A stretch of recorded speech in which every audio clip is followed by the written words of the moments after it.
Anak, di ako makapaniwalang may pinapatayo na tayong bahay. Nay, deserve natin to. Ang tagal niyo din to pinaghirapan. Ma'am, saan ko po ilalagay itong mga semento? Doon na lang sa gilid, kuya. Sige po, ma'am. Excited na ako matapos tong bahay natin, anak. Saan dito? Hoy, huwag ka pupunta dyan!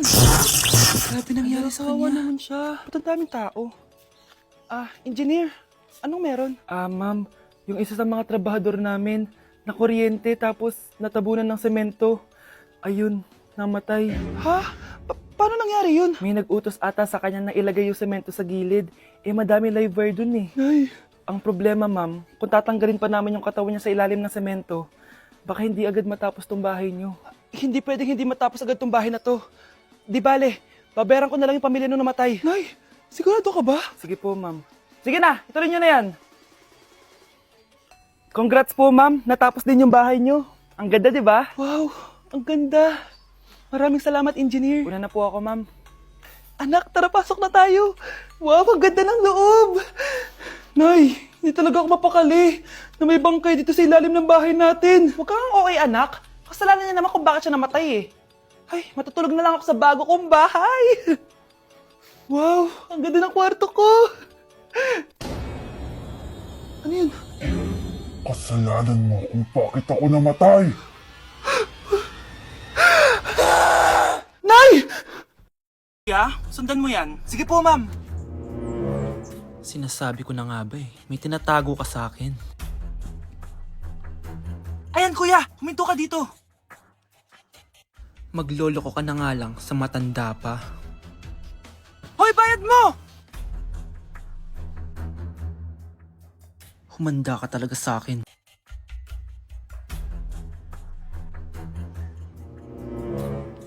Ang sweet niyo naman, may paregalo ka pa ha?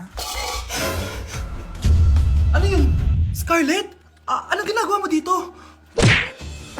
Manloloko ka! Pinagpalit mo ako dito sa matandang pangit na to? May paregalo ka pa, ha? Sa akin nga, wala kang binibigyan na regalo, eh. Scarlett, magpapaliwanag ako. Manahimik ka.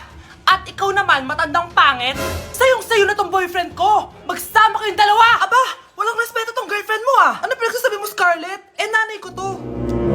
Excuse mo lang yan. Mukha nga nagtatago ka kanina, eh. Nagtatago ako kasi isusurprise namin yung tatay ko. Ganito babae ba yung gusto mo, anak? Yung walang modo? Nay, pagpasensyahan niyo na siya. Tita, sorry po. Anong sorry? Matandang pangit ako, di ba? Lumayas ka dito, babae ka. Sorry na, tita. Ayaw mo lumayas, ha? Brownie! Good boy! Tumakbo ka na! Nay! Impostor? Bakit nandito ka, ha? Walang iya ka? Bakit mo ako ginagaya, ha? Baka nakakalimutan mo. Nanay mo ang sumira ng mukha ko. Ha? Wow! Hoy, Sofia! Tandaan mo! Katulong ka dito, di ba? Huwag kang paupa-upo lang dyan. Ma'am. Kakatapos ko lang po maglinis. Nagpapahinga lang po ako.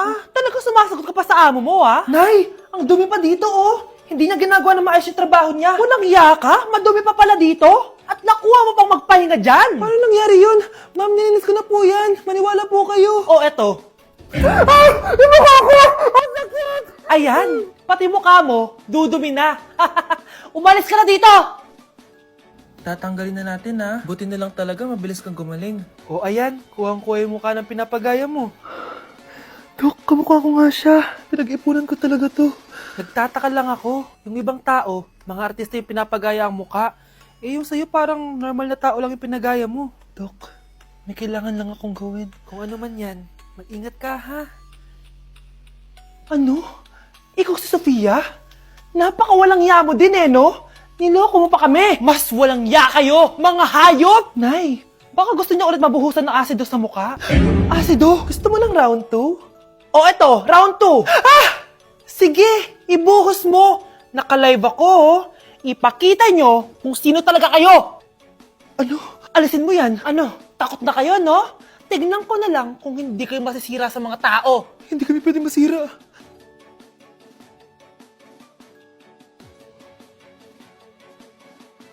Nakikiramay po ako sa pagkawala ng asawa niyo.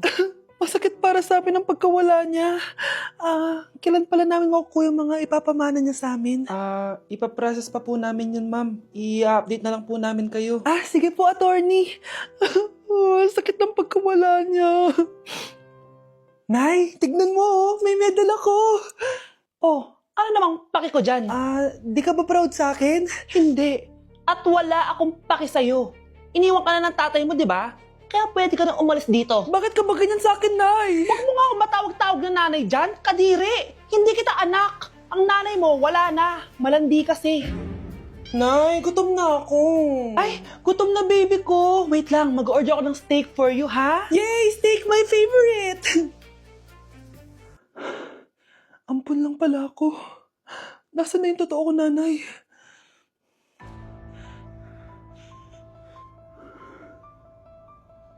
Tulog sila.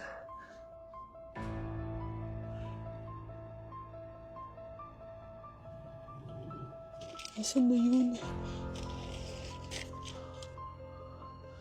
Ito ba si nanay? Ay, sino ba ito tumatawag na to? Muntik na yun. Attorney? Hello, ma'am. May update na po sa ipapamana ng namatay niyo pong asawa. Sige. Punta ka dito sa bahay. Sa wakas, ito na yung araw na pinakahihintay ko. Hoy, ikaw!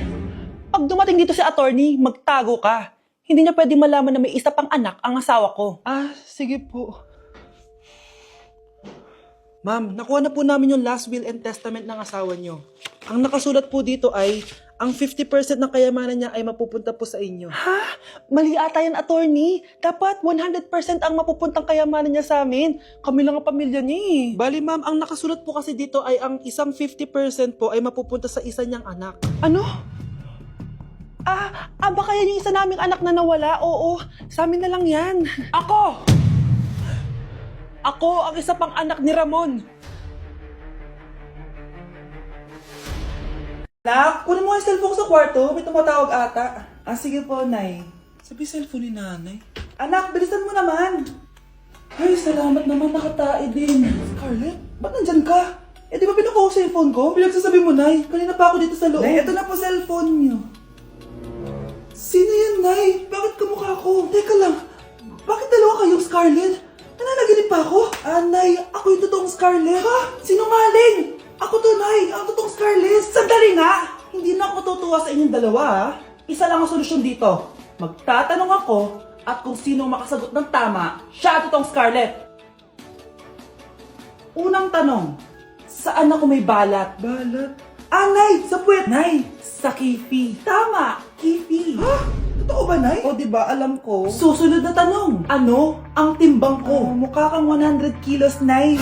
75 kilos? Tama! 75 kilos! Yes! Huling tanong. Ano ang birthday ko? Birthday? Mahina pa naman ako sa ganyan. April 14, 1977? April 15, 1977. Tama! Ikaw nga ang totoong Scarlett! At ikaw, dahil talo ka, lumayas ka na dito, impostor! Ay! Sino ba kasing Scarlett na yun? Bakit kamukha ko siya? Anak, kilalang kilala mo talaga ako, no? Siyempre naman, Nay. Anak mo ko eh. Worth it lahat ng pagpaparetoke ko dahil sinira mo ang mukha ko noon. Ngayong napaniwala na kita, gaganti na ako sa'yo. Okay, class. Last 5 minutes. Hirap naman nito. Be, ano sagot sa number 10? Huwag ka mong sa akin, Samantha. Mapapagalitan tayo kay ma'am. Tamot mo naman. Ayaw mo akong pakopyahin, ha? Bilisan nyo, class. 1 minute na lang. Ma'am, nangangopya po si Scarlett sa akin, no? Apakasinungaling mo, Samantha. May nangangopya pala dito. Bagsak ka na sa akin, Scarlett.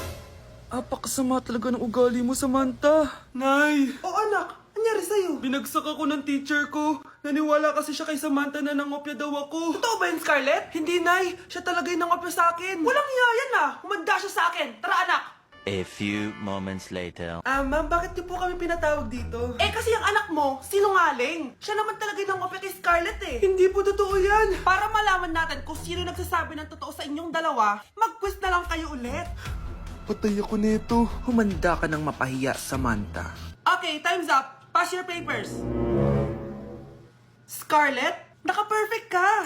Yes, talino talaga ng anak ko. Samantha, wala kang tamang sagot. ikaw talaga ang totoong nangungopya. Nakakahiya ka, Samantha. Humanda ka sa akin sa bahay. Tara! Huwag po, Nay! Kapag pinirmahan mo to, akin na lahat ng mga kayamanan mo. Oh, pirmahan mo na. Tita, wala naman ako field trip ah. Ah, hindi pa ba sinasabi ng teacher niyo na may field trip kayo? Anak, okay lang. Pipirmahan ko na to para makasali ka sa field trip niyo. Walang iya ka talaga, Rosa. Wala ka talagang titira sa akin, ha? Manda ka talaga sa akin. Mabilis ka talagang utuin, Susan. Salamat, Mare. Ramon, napapirma ko na siya. Atin na ang bahay, pera at mga ari-arian niya. Magaling ka talaga, Rosa. Kaso kailangan na natin kumilos na mabilis. Kasi sabi ng doktor, nagre-recover na yung mata niya. Ano? Kaya bukas na bukas din, papalayasin na natin sila. Total, nakuha na natin ang gusto natin. Nay, bakit mo pinirmahan yun, ha? Maliban natin kung ano nilalaman ng papel na yun. Huwag kang mag-alala, anak. Malapit nang matapos ang maliligayang araw ng tatay mo at ng kabit niya. Tita, bakit may dala kang maleta? Aba, syempre. Lilipat na ako dito sa bago kong bahay. Ano? Tay, ano ibig sabihin nito, ha? Nakalagay dito sa papel na pinirmahan ng nanay mo na amin na tong bahay, mga sasakyan niya at ang mga pera niya. Napakahayop nyo! Bakit ang ingay? Ano nangyayari? Nay, kinuha na nila lahat sa atin! Ayan, magsama kayo mag-ina. Ngayong nasa amin na ang lahat, pwede na kayong lumayas. Ramon, magse-celebrate tayo, ha? Ang galing nyo din, no? Ha? Nakakakita ka? Bago kayo mag-celebrate, i-check nyo muna kung pirma ko ba talaga yung nakalagay dyan. Hindi pwede to! Tay! Attorney! Kita mo naman kung ano ginawa na tong dalawang to, di ba? At nandito na rin ang ebidensya na magpapatunay na naghaharutan sila sa loob ng bahay ko. Anong gagawin nyo sa amin, ha? Mahal, huwag mo naman gawin sa amin to, please, oh. Magbabago ako, please. Oh, eh! Sorry kung natatapakan kayo pagka-love team nyo, ha? Arestuhin nyo na yung mga yan. Mag-celebrate kayo sa kulungan. Kayong dalawa, sumama na kayo sa akin sa presinto.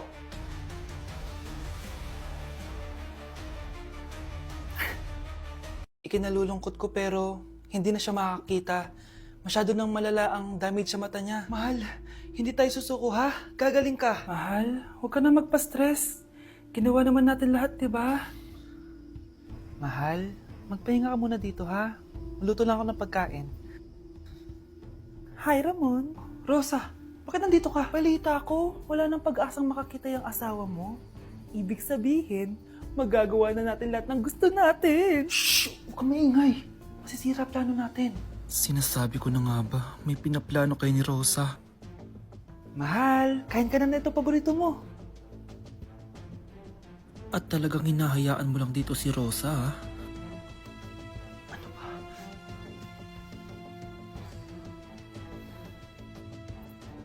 Walang iya kayo? Sa harap ko pa talaga at sa sarili kong bahay?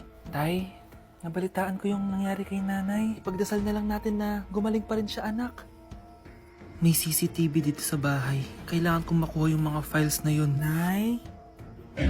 Nay? Nakakakita ka? Anak, please. Huwag mo muna sasabihin kahit kanino na nakakakita na ako. Nay, akala ko ba bulag ka na? Matagal na akong gumaling, anak. Hindi ko lang masabi kasi may masamang kutob ako dyan sa tatay mo. Sir, good news! Base sa recent lab test ng asawa niyo, nagre-recover yung mata niya. Ano? Ba't parang hindi kayo masaya, sir?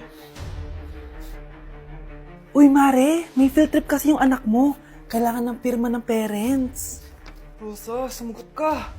Kapag pinirmahan mo to, akin na lahat ng mga kayamanan mo. Oh, pirmahan mo na. Tita, wala naman ako field trip ah.